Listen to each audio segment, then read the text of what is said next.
Hello everyone. Today we are talking about should I change my macros?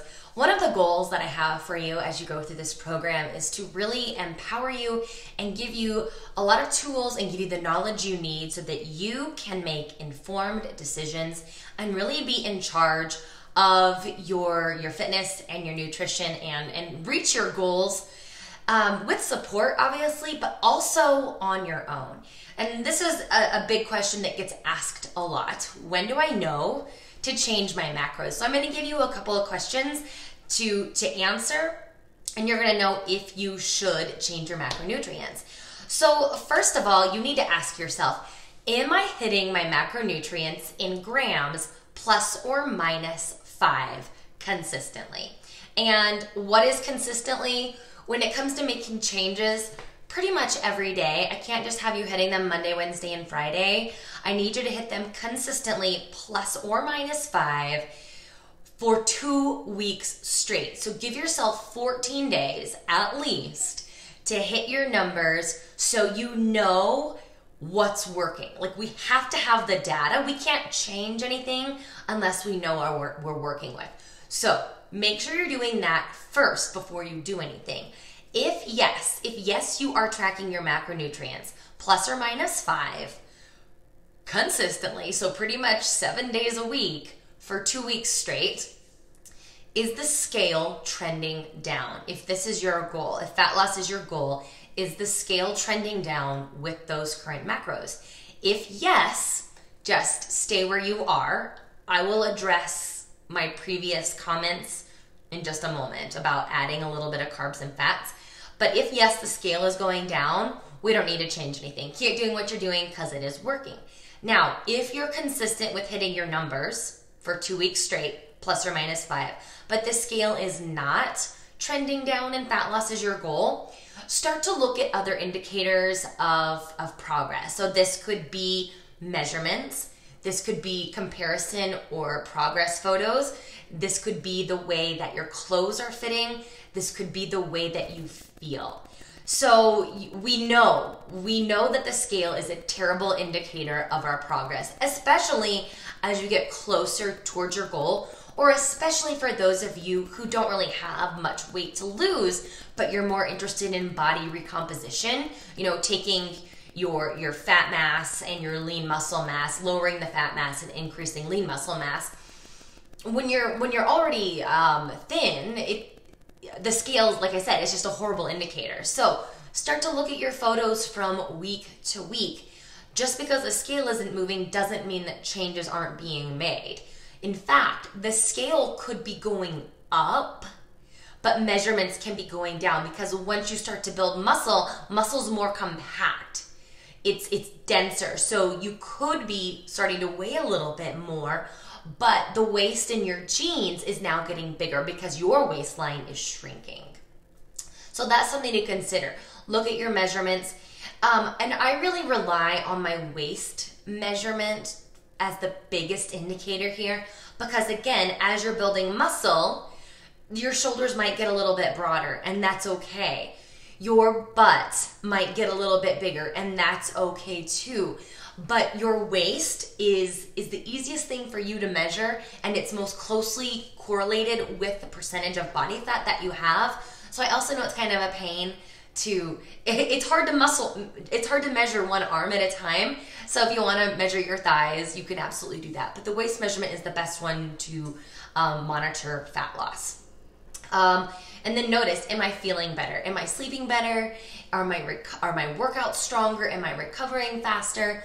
How else are you progressing? If you're still progressing based on all the things I just mentioned, but the scale's not going down, still stay where you are. What you're doing is working. It's just not being reflected on the scale. So stick with those same macros.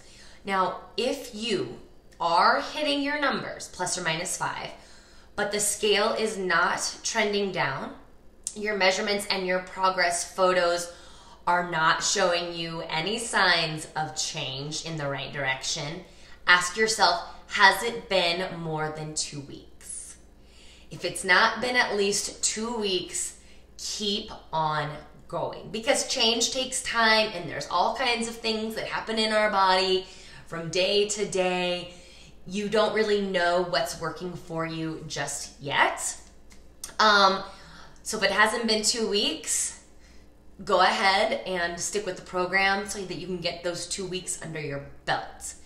If it has been more than 2 weeks, then we might need to make some changes. Now, one caveat to this would be, if it's been 1 to 2 weeks, more than 1 to 2 weeks, but females, you're about to start your cycle, don't make any changes just yet, because we all know now that our cycle is going to wreak havoc on our hormones, water retention, the number on the scale, the photos, the way that we look in the mirror. You're going to be a little bit puffier. So if it's been more than 2 weeks, but you're about to start your cycle, don't make any changes just yet. Wait till your cycle is over so that you can reassess what's going on and notice if you need to make any changes. So that's what you need to do. That's the questions you need to ask yourself to consider, should I change your macros? Now I'm gonna back up a couple steps. Earlier on, I had mentioned if the scale has started to go down, I want you to add a little bit of carbohydrates, 5 to 10 grams, and a little bit of fat, about 1 to 2 grams. Why? Because I want you to get ahead of the curve when it comes to you plateauing. So if you gradually add a little bit of carbohydrates and fat to your diet while you are losing weight, you're going to continue to lose weight and you're going to avoid that plateau effect. So I'm still a fan of adding just a little bit of carbs and fats, at least, 4 to 6 weeks into your program, if you've noticed that the weight is going down, so that you can be preemptive in not adapting to what it is your body gives you. Because that's what our body does. Our body adapts to what we give it. And if you're in that fat loss set of macros, you're eating in a caloric deficit. So your body's going to get used to that deficit, and it's no longer going to become a deficit because it's just going to become your new normal. So we're trying to get ahead of that. The other things, why else should you change your macros? So fat loss has stalled, we want to change our macros, but I'm trying to prevent that. But before you think fat loss has stalled, go through that exercise that I just did. Number 2, if you've lost a lot of weight, so if your macros were calculated when you weighed 190 pounds, but now you weigh 150 pounds, because you're now a much smaller person, you don't need as much. So that's what your basal metabolic rate is based off. It's based off of size. If you started off large and now you're small or smaller, you're gonna need to reevaluate that. So if you've lost a ton of weight, go ahead and recalculate your macros. The one thing about that is you still want to reach your goals while eating as much as possible. So if you've lost a lot of weight, but you're still losing weight on your higher set of macros, you would not want to change, because like I said, you want to reach your goals while still eating as much food as possible. Of course, the food needs to be the right kind of food, but you guys already know that by now. Another reason you might want to change your macros is if your goals have changed. So if you started out on a fat loss plan, fat loss macros look different than muscle building macros. And the few of you that said muscle building was your goal, please know that I did not really put you on the higher echelon of macros for that, because I know what you mean when you tell me muscle building is your goal. But again, please know that fat loss macros and muscle building macros are not totally different, but significantly different. You need more carbohydrates if you want to build muscle. You have to have the carbohydrates there to build the muscle. If the carbs aren't there, you have fewer carbs on a fat loss diet, you're not going to build muscle. You can do a little bit of simultaneous losing fat and building muscle, but it's honestly best to pick one goal at a time, hit that goal, and then make changes as necessary. So perhaps you went from, fat loss used to be your goal and now muscle gain is your goal, then you would need to change. If, you had maybe maintenance mode macros or muscle building macros or fat loss macros, but now you're training for an endurance event. If your in training increases, especially in terms of cardio, then we're also going to need to give you more food. Most of the time in the form of carbohydrates, because you have to fuel those workouts. So the goal is what drives your macronutrient calculation, your goal and the size of your body.